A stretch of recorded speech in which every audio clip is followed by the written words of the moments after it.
We'll start to try to predict what might happen in front of us, behind us, around us, and that's part of the strategy of the draft. So, right now I don't have an idea of where that's going to go. That probably will come into light here in the next couple months. What do you see happening when you look at the film of a guy like Marvin Harrison Jr.? What would you say is the first thing that pops out about his game? Yeah, hey, Marvin's been a great player. He's been a productive player here these last couple of years. It's a strong receiver draft. It is, and so there's good players at the top of the draft. There's good depth throughout the mid rounds. And so you can certainly put Marvin in that mix. And so, really don't want to get into like an individual scouting report right now. All I can tell you is that hey, like we've done a lot of work on Marvin just as we have the rest of the draft, and excited to continue to work him through the process here in the next couple months. How are you? Good to see you. Yeah. A little bit of an older draft class as they still work through being affected by the COVID years. How does that factor into evaluation? Yeah, no, I think we're still feeling the effects of that. I think really that. What I've, at least in my opinion, what I've seen is that has affected the later rounds of the draft and certainly undrafted free agency. And I think the other part that affects that is when you combine that with the NIL that's hitting college football. It's more attractive for players that may not be first, second, third, fourth round draft picks to stay in school. So when you add in the ability for guys to stay in school an extra year with the COVID year, along with it's more attractive financially for players to stay in, I think it's really hampered the depth of the draft, specifically when you get to that last day, and then certainly undrafted free agency. What do you see happening with when it comes to the draft and filling all up on the roster? How do you make a decision to try to be number one wide receiver, number one edge rusher, and number one corner? Free agency and the draft? Yeah, I think roster construction in general.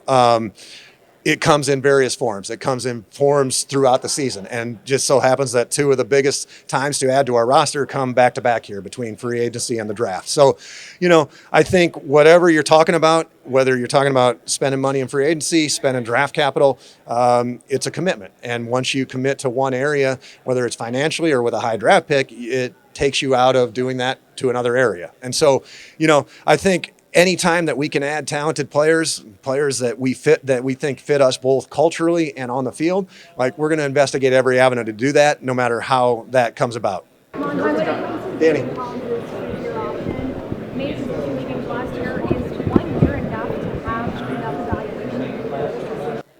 Yeah, so I thought Zaven had a good year for us last year. We went through a transition with him just positionally, got back to some things that he did in Tulsa coming out of college. And so, I thought Zaven made a lot of great strides throughout the season, was out there for us, a lot of snaps, played the whole year. And, I think with him, as with all of our players, I think we expect to see a jump from year one to year two. His comfort level, just getting more used to the position. In terms of the fifth year option, and we got some time on that, and we're going to continue to figure that out here as we go. We got a couple months to figure that out. And that again, it's a part of the bigger discussion as it goes to building our roster, just the roster construction, not only for 2024, but 2025. So, we'll work through that, but certainly excited that we have Zaven. Zaven, I thought, again, made great strides last year, and we're excited. I think he's going to make another step this year. What do you see happening with what do you see happening with the running back market this year, given the available backs and what happened last? Yeah, it's a good question. Running back is a tricky one. I don't know. It's hard for me to say. Really not going to make any predictions on that. I think it really we'll see in a couple of weeks. It really, hey, the market goes to whatever someone's willing to pay. And so I always get reminded, like when I was a kid, right? I collected baseball cards, and so every month I'd buy the Beckett baseball card monthly, and I'd open it up and say, I'd take it to my dad and say, I got this card and it's worth this much, and my dad's response is like, no, it's worth whatever somebody's willing to pay you for it. And so, unfortunately, that's a little bit what the free agency market is, whether it's running backs or any position. So it's really got to kind of wait and see how the market bears out. So how is Hope's rehab going, and how does that injury really kind of play with how you plan for next year, not knowing? Yeah, that's a hard injury, Darren, and it was hard. It was too bad. Unfortunate for Hump, just the timing of the injury and when it happened, and it's a difficult situation. So all I can say is that Hump's been in the facility every day. He's grinding through rehab, and I know he's going to put himself in the best position to get himself ready to play. It's a tough situation. Again, it goes back to the unfortunate nature of injuries in football, and I know Hump's going to do everything that he can do to get himself back out on the field.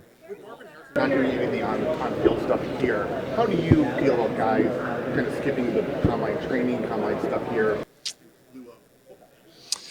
Unfortunately, it is what it is. I can't. I think that's an individual decision that each person's going to have to make for themselves. Certainly, for me, more information is the better. But I respect anybody's decision to choose what they want to do, and I think it's something that we've dealt with here the last few years, and I think we'll continue to deal with it.